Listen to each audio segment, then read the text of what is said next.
Good morning, Messiah Church family members and friends. It's me, PJ, with our weekly edition of Messiah Moment. It's Wednesday, April 28th, 2021. I pray you are well wherever you're hearing, seeing, and receiving these words. A couple beautiful, gorgeous days that God has gifted us with here in the middle of this week. I pray you are able to get out and enjoy some of this beautiful weather. Take a walk, go for a run, a bike ride, just get out in the yard, do some yard work. Just a few announcements before we have our reflection for today. A number of things going on here at Messiah in our church family as we continue in this Easter season. We will have our 8 a.m. service, which has been now in person the last 2 weeks. You can use our Eventbrite registration to sign up for that by Thursday at noon. You will wear a mask. You'll be seated by ushers. We will continue to stream that 8 o'clock service for those of you unable to get here or just still not quite ready to come inside quite yet.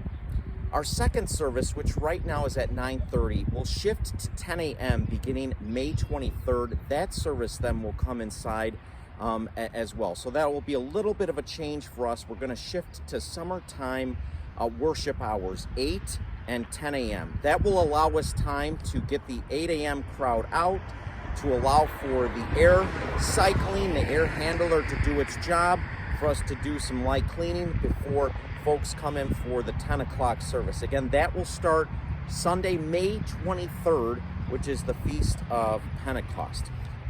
We'll have a first Holy Communion celebration for a number of our families on Saturday, May 15th, which we are excited about. We're going to honor our graduating seniors from high school on Sunday, June 6th.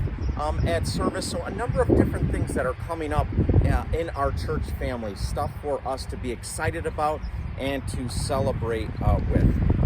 Today, dear church, is April 28th. Today is my dad's birthday. He would have been, hard to believe, 86 today, and it's so hard to believe that Dad's been gone since January 7th, 2017. My dad was a funny guy, and the humor that you see me share with all of you really comes from him. He was the jokester. Always had a joke on the phone, in person.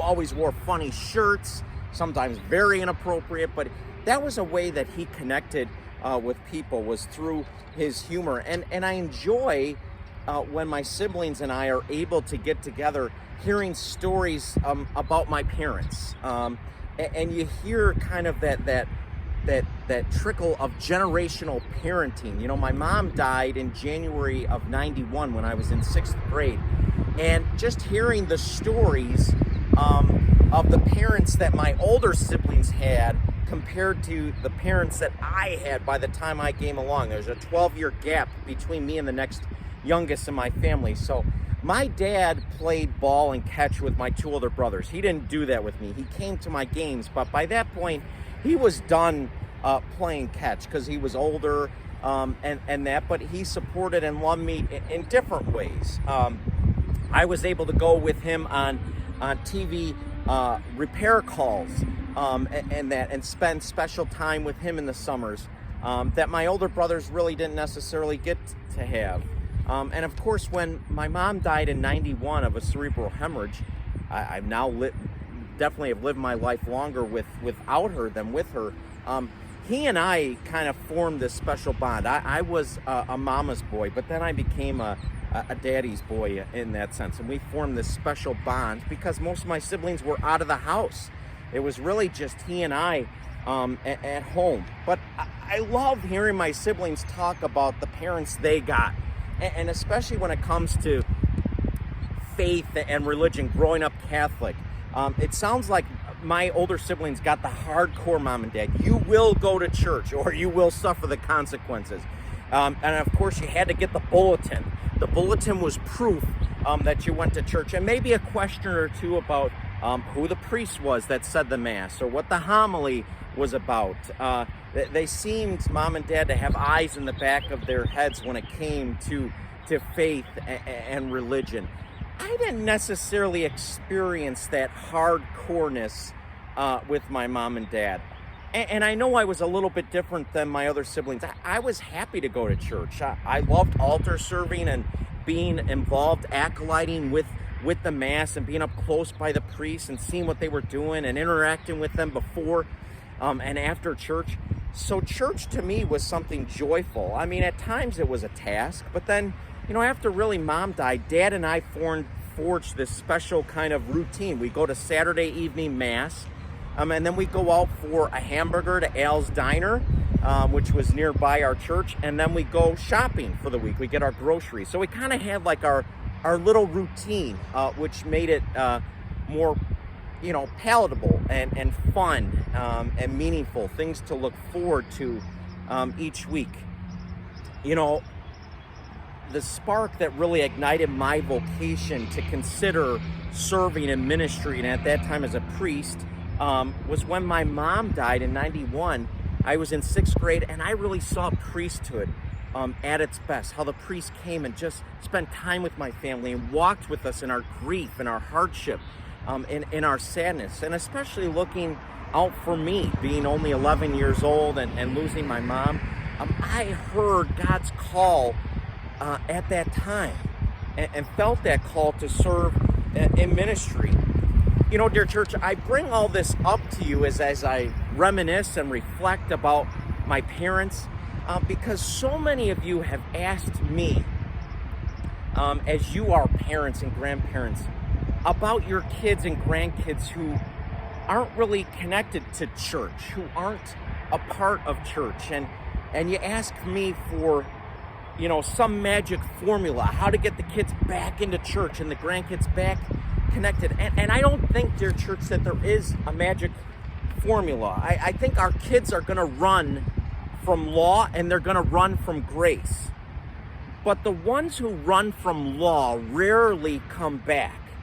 The ones who run from grace always seem to come back. And there's no easy answer here, folks. I'm standing right outside our sign, Messiah Lutheran, sharing Jesus' love. And I know that for many of our young people, this is what's in the rearview mirror, the sign, that as they race off into the busyness of their life and leave church behind, this is it. It's a sign. It's a distant memory. And our hope as parents, as grandparents, as leaders, is to keep everyone connected at all times. And I think sometimes the church has done a disservice. Sometimes we treat confirmation as a graduation. Just go get confirmed and then you don't have to go anymore. I know parents have that conversation with their kids. Just go to confirmation class and then you don't have to go anymore. And at a time in their life when they probably need church the most, we kind of send them away from that experience of community and being part of something different and bigger and better than themselves. And of course, our high schoolers are so busy today. They're doing this, that, and the other thing. It's so busy that church just becomes another thing. And then I think young people fall in that in-between, that awkward phase. Like they're not little bitty kids anymore that come up for the children's sermon, and they're not quite raising their families or married yet. And so they don't seem to find or have a place in a church community. And I think oftentimes, dear church, that's on us. We've forgotten them. And I don't necessarily think it's about another program or having this event or that event. It's always about relationship, dear church. Creating an atmosphere, creating a church, creating a faith family that is one of grace, that is one of joy, because our kids will run off. Our kids are going to run off away from the law. They're going to run off away from grace. The ones that run from the law, you will do this, rarely ever come back. But the ones who run from grace, acceptance and love and joy, they are the ones that come back. And maybe in that is an answer for us, dear church, as we consider our call to help welcome and nurture every single person, so that our faith community isn't just a sign, but it's a place. It's a place of grace that everyone knows, no matter what their age, no matter what their identity, no matter what's going on in their life, that they are welcomed, that they are loved, that they will always have a place at the table. It's neat for me as a pastor to baptize kids, and now as I've grown in the ministry and grown older, to see those kids age and see them be confirmed, and now even getting to the point of seeing them be married and asking me to witness their marriage, and now to baptize their kids, to be in that cycle of faith, that cycle of journey, always with them. It's not about programs. It's not about doing X, Y, and Z. It's about grace, dear church. I think about my parents this day. Maybe that's the best gift that they at least instilled in me. That church is a place of grace. And I get it. At all points in our life, we're going to run away. But those who are brought up hardcore law, they rarely ever come back. But those who have a sense about grace, those are the ones that come back, dear church. And maybe that's the simple message for us today. Will we, as a church family here at Messiah, will we be a place of joy, a place of grace? If we do, they'll come back. In fact, they probably will never leave. Would you pray with me?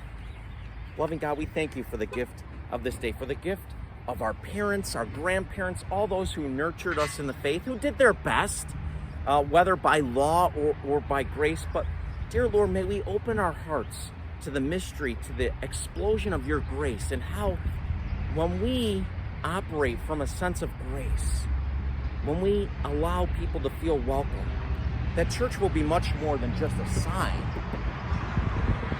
It will be a place of love and hope and energy and goodness, a place that people will always want to come back to and be a part and give to and help grow that community through the Holy Spirit. Bless our Messiah Church family this day. Bless all of our family members wherever they are.